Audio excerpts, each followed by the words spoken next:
காவேரி திட்டி அனுப்புறதால காவேரியை பார்த்துட்டு வந்து சாரதா மனசு கஷ்டப்படுறாங்க. இங்கே வந்து காவேரிக்கு வந்து அந்த பார்த்துட்டு போகிற அந்த மாப்பிள்ளை வந்து எல்லா விஷயத்தையும் காவேரி கிட்ட சொல்லிடுறாரு. இந்த மாதிரி உங்களை எனக்கு பிடிக்காம இல்லைங்க, எனக்கு ரொம்ப பிடிச்சிருந்தது.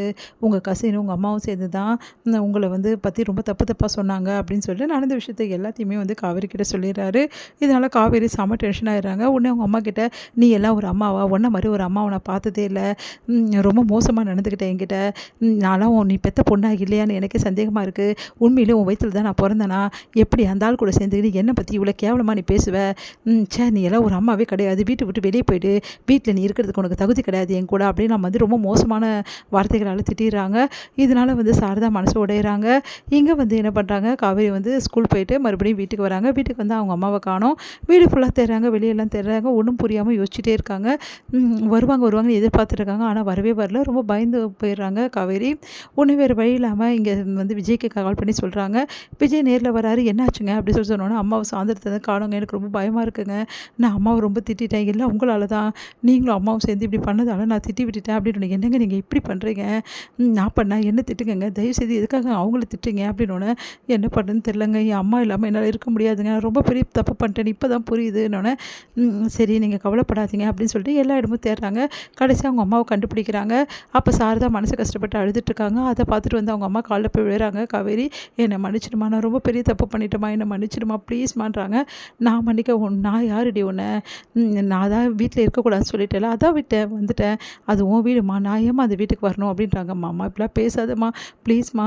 இல்லைம்மா காவேரி, நானும் பார்த்துட்ருக்கேன், நீ வந்து என்னை மதிக்கிறதே கிடையாது, ஒரு அம்மான்ற மரியாதை எனக்கு கொடுக்கறதே கிடையாது, உன் இஷ்டம் தான் நீ எல்லா முடிவும் எடுப்பேன், அப்புறம் நான் எதுக்கு அங்கே இருக்கணும், ஒரு அம்மா தான் பசங்களோட முடிவை அவங்க எடுப்பாங்க, ஆனால் நீ தானே அங்கே எல்லா முடிவும் எடுக்கிற, ஏன்னா நீ சம்பாதிக்கிற, நீ வாடகை கொடுக்குற, நீ எல்லாமே பண்ணுற அப்படின்னு பொறுத்த வரைக்கும் நான் யாருமா உனக்கு 3 வேளை சாப்பாடு போடுற, அதுக்காக நான் வந்து நன்றியோடு இருக்கணும்னு எதிர்பார்க்குறது கரெக்டு தரமா அப்படின்னு. அம்மா இப்படிலாம் பேசாதம்மா, ஏம்மா இப்படிலாம் பேசுகிறேன்னொன்னே, இல்லைம்மா வேணாம், நான் சொன்னால் கேளு, நான் உன் கூட இருக்கிறது நல்லதில்லை, நீயே முடிவு பண்ணிட்டல, உன் இஷ்டத்துக்கு நீ இருமா, இப்போ உனக்கு கேள்வி கேட்கவோ உனக்கு வந்து சொல்லவோ யாருமே கிடையாது, நீ யாரை வேணாலும் போய் பாரு, யாரை வேணாலும் கல்யாணம் பண்ணிக்கோ, எப்படி வேணாலும் வாழு, இந்த அம்மா உனக்கு தேவையில்லைல்ல காவேரி அப்படின்றாங்க.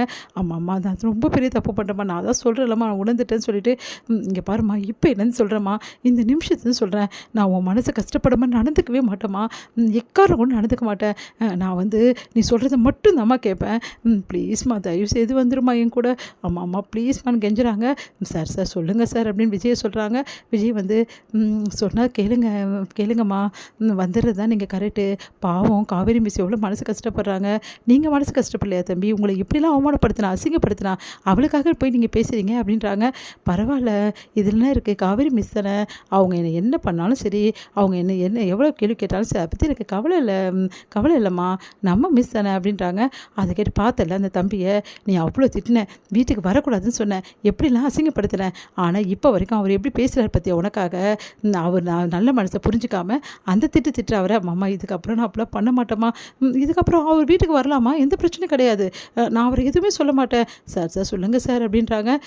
சரி நீ இவ்வளோ கெஞ்சதால் வரேன், இதுக்கப்புறம் எக்காரணம் கொண்டு என்ன கேட்காம எந்த முடிவு நீ எடுக்கக்கூடாது, நான் சொல்கிறத மட்டும்தான் நீ கேட்கணும், அதே மாதிரி என்னை தாண்டி எந்த முடிவும் நீ எடுக்கக்கூடாது அப்படின்னா சொல்லு, அதுவும் எனக்கு சத்தியம் பண்ணி கொடு, அப்போ நான் வரேன், அப்படி இல்லைனா நான் வரமாட்டேன் அப்படின்றாங்க.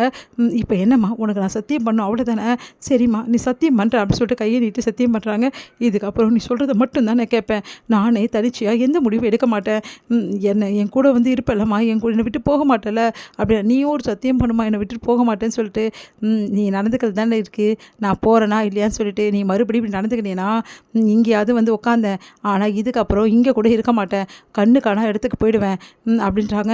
அதுக்கிட்ட அம்மா அப்படிலாம் பண்ணிடாதம்மா, வாமா போகலாம் அப்படின்னு சொல்லிட்டு வந்து பயந்து போயிட்டு காவேரி வந்து சாரதாவை கூட்டிகிட்டு போகிறாங்க. சார் போகலாமா சார் அப்படின்றாங்க. போகலாங்க அப்படி சொல்லிட்டு கூட கூட்டின்னு போகிறாங்க. உடனே வந்து வீட்டுக்கு வந்தோடனே அம்மாவுக்கும் அவருக்கும் தண்ணி தராங்க. இப்படி இருந்தால் தான் நல்லது, இவளை இப்படி தான் வழிக்கு கொண்டு வரணும் அப்படின்னு முடிவு பண்ணுறாங்க சாரதா.